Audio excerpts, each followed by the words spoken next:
ученици от 8 В клас със специалност бизнес администрация. За първа година сме в училището и сме много горди, че учим в него.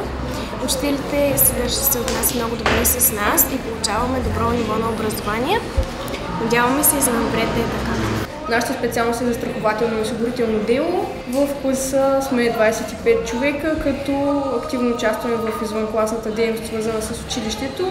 Специалността ни според мен е много актуална в момента и след време надявам се да излезем специалисти, които да могат да се реализират добре. Когато завършим, ние можем да работим в обществения и частния сектор по икономика в България и Европа, в фирми, банки, институции и други. Училище е с много добра и делова атмосфера, където учители и ученици са истински партньори. 6 ученици от класа участват в клуба по фотография и дизайн. Също така и 3 ученици участват в отбора тенис на маса, които заеха 3-то място на общинското състезание. Задачата ни беше да създадем добър колектив, да се научим да работим в екип и да бъдем толерантни един към друг. Вече трета година сме един екип и заедно покоряваме върховете на науката, изкуството и спорта. 8 момичета от класа, аз, Симона, Ренета, Калина, Марчела, Надежда, Юлина и Габриела. Участваме в студио по модерен балет Dance Time с ръководител Петя Бонева и се включваме в традиционните концерти на училището. Сега можем да прекарачим последно, като ученици, празник на училището с усмивка. Да благодарим на учителите, които бяха с нас и споделиха нашите постижения. Да им благодарим, че ни научиха на много нови неща и ни дадоха голям тласък в живота.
Пожелавам много здраве и успехи, сега и в бъдеще, за да можем заедно да продължим да пишем историята на професионална гимназия по икономика и управление Елиас Канети.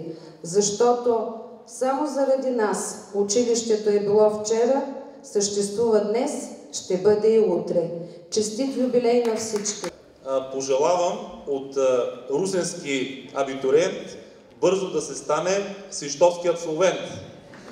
Защото нашите абсолвенти от бакалавър и магистър после лесно стават и български министър.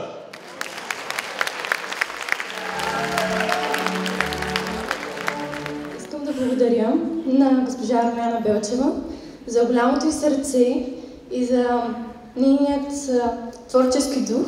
И тя ни кара да сме все по-големи мечтатели и да постигаме това, което сме в момента. Уважаеми преподаватели и ученици, продължавайте да работите и учите с ентусиазъм и стремеж за постигането на нови, още по-високи цели. В този празничен ден желая на всички здраве, творческо вдъхновение и много бъдещи успехи. Честит празник! И за